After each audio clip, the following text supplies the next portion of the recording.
ವಿಚಾರಗಳ ಬಗ್ಗೆ ರಾಜ್ಯದಲ್ಲಿ ಆಡಳಿತ ನಡೆಸಿರುವಂತಹ ಕಾಂಗ್ರೆಸ್ ಸರ್ಕಾರದ ಒಟ್ಟು ಕೆಲಸ ಕಾರ್ಯಗಳ ವೈಫಲ್ಯ ಬಗ್ಗೆ ನಾನು ಈ ಪತ್ರಿಕಾಗೋಷ್ಠಿಯಲ್ಲಿ ಪತ್ರಿಕಾ ಮಾಧ್ಯಮದ ಬಂಧುಗಳ ಮುಖಾಂತರ ಸಾರ್ವಜನಿಕರಿಗೆ ಮತ್ತು ಸರ್ಕಾರಕ್ಕೆ ಈ ಬಗ್ಗೆ ಈ ವಿಷಯಗಳನ್ನು ತಿಳಿಸುವಂಥ ಪ್ರಯತ್ನಗಳು. ಹಲವಾರು ವಿಚಾರಗಳು ಸಂಬಂಧಪಟ್ಟಂಥ ಆಡಳಿತದ ವ್ಯವಸ್ಥೆಯ ಮಂತ್ರಿಗಳಿಂದ ಹಿಡಿದು ಅಧಿಕಾರಿಗಳ ಗಮನವನ್ನು ತಂದಿದ್ದೇನೆ. ಆದರೂ ಯಾವುದೇ ರೀತಿಯ ಕ್ರಮಗಳಾಗದೇ ಇರುವಂಥ ಸಂದರ್ಭದಲ್ಲಿ ಪತ್ರಿಕಾಗೋಷ್ಠಿ ಮುಖಾಂತರ ಸಾರ್ವಜನಿಕರಿಗೆ ನಾನು ಸರ್ಕಾರದ ಗಮನವನ್ನು ತರಿಸಿಕೊಳ್ತೇನೆ.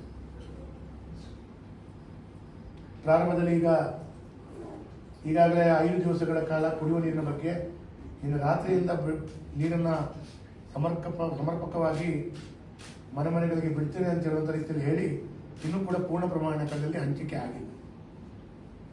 ನಾನು ಸಹಜವಾಗಿ ಪೈಪ್ ಒಡೆದು ಹೋಗುವಂಥದ್ದು ಅಥವಾ ಈ ರೀತಿಯ ಗೊಂದಲ ಆಗುವಂಥದ್ದು ಸಹಜವಾಗಿ ಯಾವ ಆಡಳಿತದಲ್ಲಿಯೂ ಆಗುತ್ತೆ. ಇದನ್ನು ನಾನು ಅರ್ಥೈಸಿಕೊಳ್ತೇನೆ.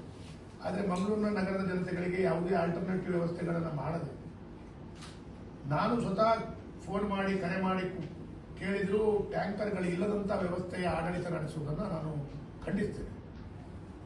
ಸಹಜವಾಗಿ 4-5 ದಿವಸಗಳು ನೀರಿಲ್ಲದ ಜನರು ಬದುಕುವುದು ಬಹಳ ಕಷ್ಟ ಅಂತ ಹೇಳುವ ಕಾರಣ ಇದನ್ನು ಆಡಳಿತ ನಡೆಸುವಂಥ ಮಂಗಳೂರು ಮಹಾನಗರ ಪಾಲಿಕೆಯಲ್ಲಿ ಬಿಜೆಪಿನ ಆಡಳಿತ ಮುಗಿದ ನಂತರ ಈಗ ಪ್ರಸ್ತುತ ಆಡಳಿತಾಧಿಕಾರಿ ಮುಖಾಂತರ ಕಾಂಗ್ರೆಸ್ ಸರ್ಕಾರವೇ ಆಡಳಿತ ನಡೆಸ್ತಾ ಇದೆ. ಇದು ಎಲ್ಲವನ್ನ ಗಮನ ಕೊಡಬೇಕಾದಂಥ ಸಂದರ್ಭದಲ್ಲಿ ಯಾವುದೇ ಕಾಂಗ್ರೆಸ್ ನಾಯಕರುಗಳು ಇದ್ರ ಬಗ್ಗೆ ಗಮನವನ್ನು ಕೊಡುವಂಥ ಪ್ರಯತ್ನಗಳನ್ನು ಮಾಡ್ತಾ ಇಲ್ಲ. ಹಾಗಾಗಿ ನಾನು ಇದಕ್ಕೆಲ್ಲವೂ ಕಾರಣ 1 ದಿವಸಗಳಲ್ಲಿ ಅದನ್ನು ರಿಪೇರಿ ಮಾಡುವಷ್ಟು ಸಾಮರ್ಥ್ಯಗಳು ಇದ್ರೂ ಕೂಡ, ತಂತ್ರಜ್ಞಾನ ಇದ್ರೂ ಕೂಡ ಅದರ ಒಟ್ಟಿಗೆ ನಾವು ಹೇಳಬೇಕಾದ ಅಡ್ಯಾರ್ ಪರಿಸರದಲ್ಲಿ ಆ ಪೈಪ್ಲೈನ್ ಬಂದಿದೆ. ಆ ಪೈಪ್ಲೈನನ್ನು ಎಲ್ಲವೂ ಆ ಪೈಪ್ಲೈನ್ಗಳ ಮೇಲೆ ಮಣ್ಣಿನ ಗುಡ್ಡದ ರಾಶಿ ರೀತಿಯಲ್ಲಿ ಮಣ್ಣು ಹಾಕಿಸಿಕೊಂಡಿರುವಂಥದ್ದು. ಆ ಪೈಪ್ಲೈನಿಗೆ ಡ್ಯಾಮೇಜ್ ಆಗದ ರೀತಿಯಲ್ಲಿ ನೋಡಿಕೊಳ್ಬೇಕಾದಂಥ ಜವಾಬ್ದಾರಿಗಳನ್ನು ವ್ಯವಸ್ಥಿತವಾಗಿ ಮಾಡಬೇಕಾಗಿತ್ತು ಅಂತ ಹೇಳೋದ್ರ ದೃಷ್ಟಿಯಲ್ಲಿ ನಾನು ಇದನ್ನು ತಕ್ಷಣ ಎಲ್ಲ ಮನೆಗೆ ನೀರು ಮುಟ್ಟಿಸುವಂಥ ದೃಷ್ಟಿಯಲ್ಲಿ ಈ ಒಂದು ಕೆಲಸ ಕಾರ್ಯಗಳು ಅತಿ ಶೀಘ್ರದಲ್ಲಿ ಮಾಡಬೇಕು ಅಂತ ಹೇಳೋದು ನಿನ್ನೆ ಕೂಡ ಭೇಟಿ ಕೊಟ್ಟಿದ್ದೇನೆ. ಒಂದು ನಾನು ಉಲ್ಲೇಖ ಮಾಡ್ತೀನಿ. ಅದರ ಒಟ್ಟಿಗೆ ನಾನು ಮೊನ್ನೆ ಮಂಗಳೂರಿನಲ್ಲಿ ನಡೆಯುವಂಥ ಆಯುಷ್ ಇಲಾಖೆ ಭ್ರಷ್ಟಾಚಾರದ ಬಗ್ಗೆ ಡಿಸ್ಟಿಕ್ ಇನ್ಚಾರ್ಜ್ ಮಿನಿಸ್ಟರ್ ಗಮನ ತಂದಿದೆ. ವೇದವ್ಯಾಸ ಕಾಮತ್ರು ಕೆಡಿಪಿ ಸಭೆಯಲ್ಲಿ ಹೇಳುವಕ್ಕಿಂತ ಮುಂಚೆನೆ 2 ಬಾರಿ ರಾಜ್ಯ ಮಟ್ಟದ ಅಧಿಕಾರಿಗಳು ಬಂದು ಇಲ್ಲಿ ತನಿಖೆಯನ್ನು ಮಾಡುವಂತ ಕೆಲಸ ಕಾರ್ಯಗಳು ಪ್ರಾರಂಭ ಮಾಡಿದ್ದಾರೆ. ಹಾಗಿರುವಾಗ ಉನ್ನತ ಮಟ್ಟದ ಅಧಿಕಾರಿಗಳು ಇಲ್ಲಿ ಬಂದು ತನಿಖೆ ಮಾಡಬೇಕು ಅಂತ ಹೇಳುವುದಾದ್ರೆ ಎಲ್ಲೋ ಒಂದು ಕಡೆ ಉನ್ನತ ಮಟ್ಟದ ಅಧಿಕಾರಿಗಳಿಗೂ ಕೂಡ ಸ್ಪಷ್ಟವಾದ ಚಿತ್ರಣ ಗೊತ್ತಾಗಿದೆ ಅಂತ ಹೇಳೋದು ನಾನು ಹೇಳಲಿಕ್ಕೆ ಬಯಸ್ತಾ ಇದ್ದೇನೆ. ತದನಂತರ ನಾನು ಕೆಡಿಪಿ ಸಭೆಯಲ್ಲಿ ಉಲ್ಲೇಖ ಮಾಡಿದೆ. ಕೆಡಿಪಿ ಸಭೆಯಲ್ಲಿ ಯಾಕೆ ಉಲ್ಲೇಖ ಮಾಡಿದ್ದು ಅಂತ ಕೇಳಿದ್ರೆ, ಅದರ 1 ವಾರದ ಮುಂಚೆ ಜಿಲ್ಲಾಧಿಕಾರಿಗಳಿಗೆ ಸಂಬಂಧಪಟ್ಟಂತ ಎಲ್ಲಾ ದಾಖಲೆಗಳನ್ನ ತೋರಿಸಿ ಜಿಲ್ಲಾಧಿಕಾರಿಗಳು ಎಕ್ಸ್ಪೈರ್ ಆದಂತ ಮದ್ದನ್ನು ಕೊಡುವಂತ ದಾಖಲೆ ಸಮೇತ ವಿಡಿಯೋವನ್ನು ಜಿಲ್ಲಾಧಿಕಾರಿಗಳ ಕಚೇರಿಗಳಿಗೆ ಜಿಲ್ಲಾಧಿಕಾರಿಗಳು ಕಣ್ಣಲ್ಲಿ ಕಂಡಿದೆ. ಅದು 1 ವಾರ ಆದ ನಂತರ ನಾನು ಕೆಡಿಪಿ ಸಭೆಯಲ್ಲಿ ತೆಗೆದು ನನ್ನ ಉದ್ದೇಶಗಳು ರಾಜಕೀಯ ಮಾಡುವುದು ಅಂತ ಹೇಳಿದ್ರೆ ಮೊದಲೇ ಕಾಂಗ್ರೆಸ್ನವರಾಗಿ ಪ್ರೆಸ್ ಮೀಟ್ ಅನ್ನು ಮಾಡ್ತಿದ್ದೆ. ಅದರ ಉದ್ದೇಶ ಆರೋಗ್ಯದ ವ್ಯವಸ್ಥೆ ಆದ ಕಾರಣ ಯಾರೋ ಒಂದು ಎಕ್ಸ್ಪೈರ್ ಆದಂತ ಮದ್ದನ್ನು ಸೇರಿಸಿಕೊಂಡು ಅವರ ಜೀವಕ್ಕೆ ಅಪಾಯ ಆಗಬಾರದು ಅಂತ ಹೇಳೋ ಕಾರಣ ನಾನು ತಕ್ಷಣ ಅದನ್ನು ಸರಿಪಡಿಸಿ ಆ ಎಲ್ಲ ವ್ಯವಸ್ಥೆಗಳನ್ನು ಸರಿಪಡಿಸಿ ಅಂತ ಹೇಳೋ ದೃಷ್ಟಿಯಲ್ಲಿ ಉನ್ನತ ಅಧಿಕಾರಿಗಳಿಗೆ ಗೊತ್ತಾದ ನಿಮಿಷಕ್ಕೆ ಜಿಲ್ಲಾಧಿಕಾರಿಗಳಿಗೆ ಸಂಬಂಧಪಟ್ಟ ಅಧಿಕಾರಿಗಳಿಗೆ ಗಮನ ತಂದು ಆ ವಿಡಿಯೋ ತೋರಿಸಿ, ಆ ದಾಖಲೆಗಳು ತೋರಿಸಿ, ವಾಯ್ಸ್ ಮೆಸೇಜಸ್ ಕೊಟ್ಟು ತೋರಿಸಿ ಅದನ್ನು ಸರಿಪಡಿಸುವಂತ ಪ್ರಯತ್ನಗಳನ್ನು ಮಾಡಿದೆ. ಆದರೆ ಆ ಮದ್ದುಗಳನ್ನೆಲ್ಲ ಸರಿಪಡಿಸುವಂಥದ್ದು ಅಥವಾ ನಾನು ಜಿಲ್ಲಾಧಿಕಾರಿಗಳಿಗೆ ಹೇಳಿದ ತಕ್ಷಣ ಆ ಸಂಬಂಧಪಟ್ಟ ಅಧಿಕಾರಿಗಳಿಗೆ ಗೊತ್ತಾಗಿ ಅದನ್ನು ಎಲ್ಲಿ ಅಡಗಿಸಿಟ್ರು ಅಥವಾ ಇನ್ನು ನಂತರ ಸ್ವಲ್ಪ ಸಮಯ ಅದನ್ನು ಮಾಡದೇ ಇರುವಂತಹ ವಾತಾವರಣಗಳು ಸ್ಪಷ್ಟವಾಗಿ ಕಾಣುವಂತ ಚಿತ್ರಣಗಳು ಕಾಣ್ತದೆ. ನಾನು ಕೆಡಿಪಿ ಸಭೆಯಲ್ಲಿ ಕರೆಯುವ 1 ವಾರದ ಮಧ್ಯದಲ್ಲಿ ಪತ್ರಿಕಾಗೋಷ್ಠಿ ಕರಿಬಹುದಿತ್ತು, ಕರೀಲಿಕ್ಕೆ ಹೋಗಿಲ್ಲ. ಯಾಕಂತ ಹೇಳಿದ್ರೆ ಆಡಳಿತ ವ್ಯವಸ್ಥೆಯಲ್ಲಿ ಯಾರು ಅಧಿಕಾರಿಗಳು ಮಾಡಿದ ತಪ್ಪಿಗಾಗಿ ನಾವು ಜನರಿಗೆ ತೊಂದರೆ ಆಗಬಾರ್ದು, ಜನರು ಹೆದರಿಕೆಯಲ್ಲಿ ಬಿಡಬಾರ್ದು ಅಂತ ಹೇಳುವಂಥ ಸಾಮಾನ್ಯ ಜ್ಞಾನ ಒಂದು ಶಾಸಕನಾಗಿದ್ದರೂ ಕೂಡ ನಾನು ರಾಜಕೀಯ ಮಾಡಿದೆ, ಅದನ್ನು ನಾನು ಅನುಷ್ಠಾನ ಮಾಡುವಂಥ ಪ್ರಯತ್ನಗಳನ್ನು ಮಾಡಿದೆ. ಆದರೆ ನಿನ್ನೆ ಲೋಕಾಯುಕ್ತರ ರೈಡ್ ಆಗಿದೆ, ಆಯುಷ್ ಇಲಾಖೆಗೆ ಲೋಕಾಯುಕ್ತರ ರೈಡ್ ಆಗಿದೆ. ರೈಡದ ವಿಚಾರಗಳು ಕೂಡ ಮಾಧ್ಯಮದವರಿಗೆ ಗೊತ್ತಿಲ್ಲ ಗೊತ್ತಿಲ್ಲ. ಹಾಗಿರುವಾಗ ಇದನ್ನ ಕಮಿಷನರ್ ಕಚೇರಿಯಿಂದ ಬಂದು ಇಲ್ಲಿ ತನಿಖೆಯನ್ನ ಮಾಡ್ತಾರೆ, ಜಿಲ್ಲಾಧಿಕಾರಿಗಳು ತನಿಖೆಯನ್ನ ಮಾಡ್ತಾರೆ, ಕೆಡಿಪಿ ಸಭೆಯಲ್ಲಿ ಶಾಸಕರು ಉಲ್ಲೇಖ ಮಾಡ್ತಾರೆ, ತದನಂತರ ಲೋಕಾಯುಕ್ತ ರೈಡ್ ಆಗ್ತದೆ. ಮಾಧ್ಯಮದವರಿಗೆ, ಸಾರ್ವಜನಿಕರಿಗೆ ಮುಚ್ಚಿಡುವಂತ ವಿಷಯಗಳು ಏನು? ಅವರನ್ನು ಬದುಕಿಸುವ ಹುನ್ನಾರವ? ಈಗ ನನ್ನ ಪತ್ರಿಕೆಯಲ್ಲಿ ಇದನ್ನು ಆರೋಪವನ್ನ ನೇರವಾಗಿ ಹಾಕ್ತೇನೆ. ಯಾಕೆ ಅಂತ ಹೇಳಿದ್ರೆ ಅವರನ್ನು ಬದುಕಿಸುವಂತ ಹುನ್ನಾರ ಅಂತ ಹೇಳಿ ಕಾಣ್ತದೆ. ಯಾಕಂದ್ರೆ ಒಂದು ಮದ್ದು ಎಕ್ಸ್ಪೈರಿ ಅಂತ ಬಂದು ಅದರಲ್ಲಿ ಒಂದು ವಾಯ್ಸ್ ನೋಟ್ ಇದೆ.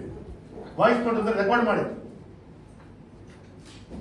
ಹಾಸನ, ಚಿಕ್ಕಮಗಳೂರು ಮತ್ತು ಮಡಿಕೇರಿ ಭಾಗದಲ್ಲಿ ಎಕ್ಸ್ಪೈರ್ ಆದಂತ ಮದ್ದನ್ನ ತಂದು ಕೊಡ್ಲಿಕ್ಕೆ 2 ಏಜೆಂಟ್ಗಳನ್ನು ನೇಮಿಸಿಕೊಂಡಿದೆ.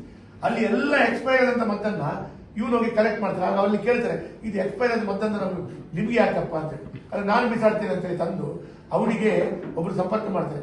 ನನಗೆ ಇದು ತಂದು ಕೊಟ್ಟರೆ ಹಣ ಕೊಡ್ತಾರೆ, ಇಲ್ಲಿ ತಂದು ಕೊಡ್ತಾರೆ, ಇಲ್ಲಿ ಕೊಡ್ತೇನೆ ತಂದು. ಅವಾಗ ಇಲ್ಲಿರುವಂತ ಅಧಿಕಾರಿ ಏನ್ ಮಾಡ್ತಾರೆ ಅಂತ ಕೇಳಿದ್ರೆ ಆಶ್ಚರ್ಯ ಆಗುತ್ತೆ. ಟೆಂಡರ್ನಲ್ಲಿ ಮದ್ದನ್ನ ಟೆಂಡರ್ ಕರೀತಾರೆ, ಮದ್ದನ್ನ ಪಡ್ಕೊಳ್ಳುವುದಕ್ಕಿಂತ ಆ ಅಂಗಡಿಯವರ ಹತ್ರ ಅಂಡರ್ಸ್ಟ್ಯಾಂಡಿಂಗ್ ಮಾಡಿ ಹಣ ತಗೊಳ್ತಾರೆ, ಈ ಮದ್ದನ್ನ ಸಾರ್ವಜನಿಕರಿಗೆ ಕೊಡ್ತಾರೆ. ಇದೆಲ್ಲವೂ DC ಅವರಿಗೆ ನಾನು ಹೇಳಿದ್ದೇನೆ. ಇದೆಲ್ಲವೂ ಆರೋಗ್ಯ ಇಲಾಖೆ ವ್ಯವಸ್ಥೆಗೆ ತಿಳಿಸಿದರು. ಸರ್ಕಾರದಿಂದ ಮದ್ದು ತೆಗೆದುಕೊಳ್ಬೇಕಾಗಿ ಹಣ ಕೊಟ್ಟಾಗ ಆ ಹಣದಿಂದ ಮದ್ದು ತೆಗೆದುಕೊಳ್ಳದೆ ಮದ್ದನ ಪರವಾಗಿ ಹಣ ತೆಗೆದುಕೊಂಡು ಎಕ್ಸ್ಪೈರ್ ಆದ ಮದ್ದನ್ನು ಅಲ್ಲಿ ತಂದು ಕ್ವಾಂಟಿಟಿಗೆ ಈ ಕ್ವಾಂಟಿಟಿ ತೋರಿಸಿ ಆ ಮದ್ದನ್ನ ಕೊಡ್ತೀರಿ ಅಂತ ಹೇಳಿದ್ರೆ ಜನರ ಮೇಲೆ ಚೆಲ್ಲಾಟ ಆಡುವಂತ, ಜನರನ್ನ ಜೀವ ತೆಗಿಬೇಕು ಅಂತ ಹೇಳುವ ರೀತಿಯ ಮಾನಸಿಕತೆ ಹೊಂದಿದಂತ ಈ ಅಧಿಕಾರಿಗಳನ್ನ ಇನ್ನೂ ಕೂಡ ನೀವು ರಕ್ಷಣೆ ಮಾಡ್ತೀರಾ? ನಾಚಿಕೆ ಆಗಬೇಕಲ್ಲ. ಎಲ್ಲೋ ಆರೋಗ್ಯದ ವ್ಯವಸ್ಥೆಯಲ್ಲಿ ಬಂದಂತ ಪೇಷಂಟ್ಗಳು ಕಾಂಗ್ರೆಸ್, ಬಿಜೆಪಿ, ಮತ್ತೊಂದು ಅಂತ ಹೇಳಿಲ್ಲ, ಎಲ್ಲರೂ ಈ ಪ್ರದೇಶದ ನಾಗರಿಕರಲ್ಲ. ಇಂಥ ಹೀನಾಯವಾಗಿ, ಅದು ಕೂಡ ನಮ್ಮ ದುರಾದೃಷ್ಟ, ಅದೃಷ್ಟ. ನನಗೆ ಗೊತ್ತಿಲ್ಲ ಏನ್ ಹೇಳಬೇಕು ಅಂತ. ಡಿಸ್ಟ್ರಿಕ್ಟ್ ಇನ್ಚಾರ್ಜ್ ಮಿನಿಸ್ಟರ್, ಆರೋಗ್ಯ ಇಲಾಖೆ ನಮ್ಮ ಡಿಸ್ಟ್ರಿಕ್ಟ್ ಇನ್ಚಾರ್ಜ್ ಮಿನಿಸ್ಟರ್, ಅವರ ಕಣ್ಣೆದುರುಗಡೆ ಅವರ ವ್ಯವಸ್ಥೆಯಲ್ಲಿ ಇದಾಗ್ತದೆ ಅಂತ ಹೇಳುವಾಗ ಇಂಥ ಸಂದರ್ಭದಲ್ಲಿ ಕೂಡ ನೀವು ಅಂತ ಅಧಿಕಾರಿಗಳನ್ನ ರಕ್ಷಿಸುವಂತ ಮಾನಸಿಕತೆ ಮಾಡ್ತೀರಿ. ಯಾಕೆ ಲೋಕಾಯುಕ್ತ ರೈಡಾದಾಗ ಮಾಧ್ಯಮದಲ್ಲಿ ಬಂದಿಲ್ಲ? ಯಾಕೆ ಕಮಿಷನರೇಟ್ ಕಚೇರಿಯಿಂದ 4 ದಿವಸದ ಕಾಲ ಇಲ್ಲಿ ಒಂದು ತನಿಖೆಯನ್ನ ಮಾಡುವಾಗ ಯಾವುದೇ ಮಾಹಿತಿಗಳಿಗೆ ಸಾರ್ವಜನಿಕವಾಗಿ ಹೊರಗಡೆ ಬಂದಿಲ್ಲ? ಯಾಕೆ ಗಪ್ಪಂ ಚುಪ್ಪಂ ಮಾಡುವಂಥದ್ದು ಏನಿದೆ ಅಂತ ಹೇಳೋ ಪ್ರಶ್ನೆ.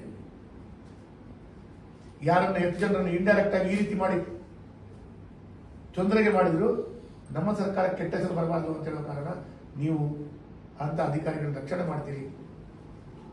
ಯಾರು ರಕ್ಷಣೆ ಮಾಡಬಹುದು? ದಿನೇಶ್ ಗುಂಡೂರಾವ್ ಅವರ, UT ಖಾದರ್ ಅವರ,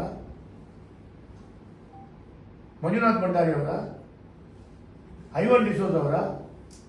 ಯಾರು ಮಾಡೋರು ಯಾರು ಅಂತ ಹೇಳ್ಬೇಕಲ್ಲ. ಹಾಗಾಗಿ ಇದು ನೇರವಾಗಿ ಹೇಳ್ತದೆ. ಸರ್ಕಾರ ಅವರ ಬಗ್ಗೆ ಕಾನೂನು ಕ್ರಮವನ್ನು ವಹಿಸಿಕೊಳ್ಬೇಕು. ಜಿಲ್ಲಾಧಿಕಾರಿಗಳಿಂದ, ಕಚೇರಿಯಿಂದ ಹಿಡಿದು ಕಮಿಷನರ್ ತನಕ ಆ ವಾಯ್ಸ್ ನೋಟ್ ಅನ್ನು ಕೇಳಿದರೆ ಅವರ ಅಧಿಕಾರಿಗಳು ಎಕ್ಸ್ಪೈರ್ ಆದ ಮದ್ದನ್ನು ನೋಡಿದರೆ ನೋಡಿ ಎಕ್ಸ್ಪೈರ್ ಆಗಿದೆ ಅಂತ ಬೆರಳು ತೋರಿಸುವಂತ ವಿಡಿಯೋ ಕಂಡಿದ್ದಾರೆ. ಇದನ್ನೆಲ್ಲವನ್ನ ಈ ರೀತಿ ಮಾಡುವಂಥದ್ದು ಭಾರತೀಯ ಜನತಾ ಪಾರ್ಟಿ ನಾಚಿಕೆ ಆಗಬೇಕು. ಇಂಥ ರಾಜ್ಯದ ಸರ್ಕಾರದ ವ್ಯವಸ್ಥೆಯನ್ನ ಕೈಗೆತ್ತಿಕೊಳ್ಳುವಂತ ಅಧಿಕಾರಿಗಳನ್ನ ಇಟ್ಕೊಂಡು ಈ ರೀತಿಯ ಅವ್ಯವಸ್ಥೆಯನ್ನು ನೀವು ಹಾಕ್ತೀರಿ ಅಂತ ಹೇಳಿದ್ರೆ ನಾನು ಇದನ್ನು ತೀರಾವಾಗಿ ಖಂಡಿಸ್ತೇನೆ. ಇನ್ನು ಅತಿ ಶೀಘ್ರದಲ್ಲಿ ಅವರನ್ನು ನೀವು ಸಸ್ಪೆಂಡ್ ಮಾಡುವಂತ ಕೆಲಸ ಕಾರ್ಯಗಳು ಮಾಡಿಲ್ಲ ಅಂತ ಹೇಳಿದ್ರೆ ಆಯುಷ್ ಇಲಾಖೆ ಹೊರಗಡೆ ಮಂಗಳೂರಿನ ದಕ್ಷಿಣ ವತಿಯಿಂದ ನಾವು ಪ್ರತಿಭಟನೆಯನ್ನು ಹಮ್ಮಿಕೊಳ್ತೇವೆ. ಅದು ಆಗಿಲ್ಲ ಅಂತ ಹೇಳಿದ್ರೆ ನಾವಲ್ಲಿ 1 ದಿವಸದ ಪ್ರತಿಭಟನೆ ಮಾಡ್ತೇವೆ.